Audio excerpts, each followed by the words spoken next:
नमस्कार दोस्तों, स्वागत है हमारे YouTube चैनल RPK इलेक्ट्रीशियन पर। आज मैं पंखे रिपेयरिंग करना सिखाऊंगा, वो भी घर पर।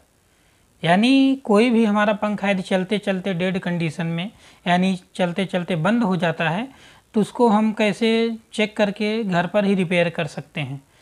पंखे जो होते हैं तो 90% मोटर नहीं जला रहता है, मोटर जलने का चांस नहीं रहता है।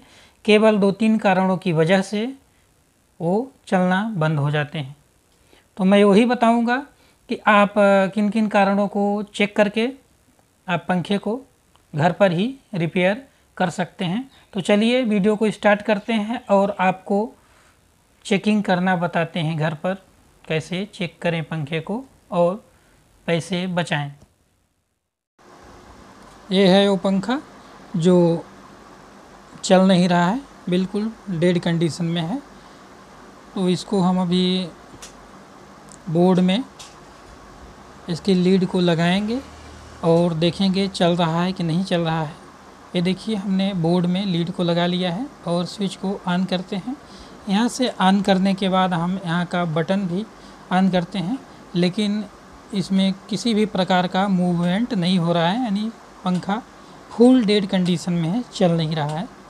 देखिए, हमने इसको चलाया, यहाँ से ये स्विच हमारी चालू है पूरी तरह से, और स्विच को बंद चालू करने के बाद भी किसी भी प्रकार का इसमें मूवमेंट नहीं हो रहा है।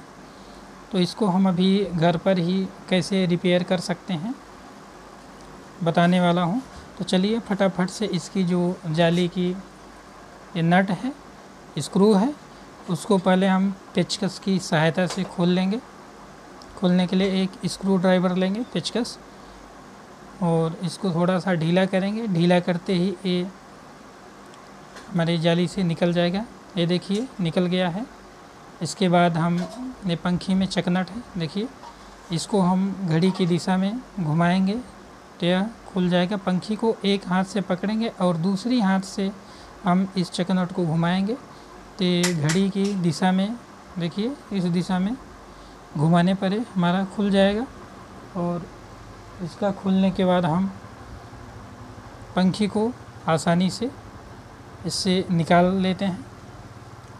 निकालने के बाद ये 4 बोल्ट हैं, इसको बोल्ट खोलेंगे। बोल्ट खोलने के बाद हम पीछे वाली भी जाली को निकाल लेंगे उसमें से। ये देखिए, हमने इस बोल्ट को फटाफट से खोल लिया और जाली को यहाँ से हम निकाल लेते हैं। जाली निकालने के बाद हमारे पास मोटर वाले भी 4 बोल्ट बचते हैं, इसको भी खोल लेंगे फटाफट से। चलिए इसको खोल करके आपको मोटर बाहर निकाल लेना है, और मोटर बाहर निकालने के टाइम इसको ज़मीन पर धीरे से लेटा देना है ताकि मोटर को नीचे गिरने का चांस न रहे। यदि मोटर नीचे गिरेगी तो इसके वायर टूट जाएंगे, इसलिए हम इसको ज़मीन में लेटा लेते हैं। ज़मीन में लेटाने के बाद देखिए, मोटर को आराम से खींच लेते हैं। मोटर को खींचने के बाद इसके जो स्विच वाले कनेक्शन हैं, देखिए अंदर साइड में स्विच लगा हुआ है, और हमारे मोटर से 3 तार बाहर निकले हुए हैं, एक कॉमन, एक रनिंग, एक स्टार्टिंग। और रनिंग स्टार्टिंग में कंडेंसर हमारा लगेगा। ये देखिए, इसमें कंडेंसर लगा हुआ है, और एक कॉमन है, डायरेक्ट लीड का तार आया हुआ है उसमें। इसको हम घर पर रिपेयरिंग करना बता रहे हैं तो आपको डायरेक्ट लाइट से ही चेक करना पड़ेगा, डायरेक्ट लाइट से ही चलाना पड़ेगा, क्योंकि आप मैकेनिक नहीं हैं। सीरीज, हालांकि मैकेनिक तो सीरीज से चेक करते हैं, लेकिन आपके पास सीरीज नहीं है, तब भी आप इसको आसानी से घर पर ही खोल करके चेक कर सकते हैं कि हमारी मोटर जली है, कि कंडेंसर में प्रॉब्लम है, कि स्विच में प्रॉब्लम है, कि लीड में प्रॉब्लम है। तो चलिए, जहाँ से इसका एक देखिए लीड का तार आया हुआ है, सफ़ेद वाले कॉमन पे डायरेक्ट लीड का तार जुड़ा हुआ है और दूसरे वाले लीड स्विच में गई है, फिर वहाँ से एक आउट होकर के कंडेंसर के एक पॉइंट पर जुड़ा हुआ है। तो कंडेंसर के एक पॉइंट में जिसमें हमारा सप्लाई का तार जुड़ा हुआ है उसको खोल लेना है, और जो ये है लीड से डायरेक्ट कॉमन वाले पे जो तार है उसको खोल लेना है। खोलने के बाद हमको यहाँ पे 2 वायर लगाना है जिसमें हम एसी सप्लाई को देने वाले हैं। तो देखिए हमने 2 वायर ले लिए हैं। 2 वायर लेने के बाद एक कॉमन वाले पॉइंट पे दे देना है मोटर के, और एक कंडेंसर के उस पॉइंट पे दे देना है जिसमें स्विच से तार आया हुआ है। तो देखिए हमने एक कंडेंसर के पॉइंट पे तार लगा लिया है और एक कॉमन वाले पॉइंट पे तार को लगा लिया है। अब इसको हम डायरेक्ट बोर्ड से एसी सप्लाई देंगे। यदि हमारी मोटर चल गई तो हमारे लीड और स्विच में प्रॉब्लम हो।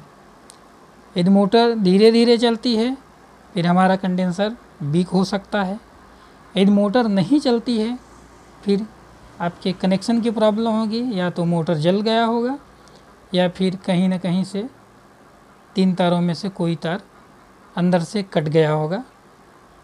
तो देखिए इस तार को हम डायरेक्ट एसी सप्लाई में बोर्ड में खोसते हैं। देखिए इसको हमने बोर्ड में खोसा, लगा दिया। लगाने के बाद हम यहाँ से स्विच को ऑन करेंगे। ऑन करने के बाद यदि हमारा पंखा चल रहा है तो हमारे लीड और स्विच में प्रॉब्लम है, उसको हम बारी बारी से चेक कर देंगे। चेक करके उसको रिप्लेस कर देंगे, बदल देंगे। देखिए हमने यहाँ से बटन को ऑन किया और यहाँ देखिए हमारा पंखा पूरी तरह से पूरी स्पीड के साथ सही दिशा में चल रहा है। देखिए आपको देखिए धीरे धीरे देखिए चल रहा है। पुनः से चालू करते हैं, ये देखिए चलने लगा। यानी हमारा पंखा सही है, केवल प्रॉब्लम स्विच और लीड में है। तो आप लीड या स्विच दोनों में से किसी एक को रिप्लेस करके इसको घर पर ही रिपेयर कर सकते हैं। तो इस प्रकार से इस वीडियो में आपको पंखे की घर पर रिपेयरिंग बताई है।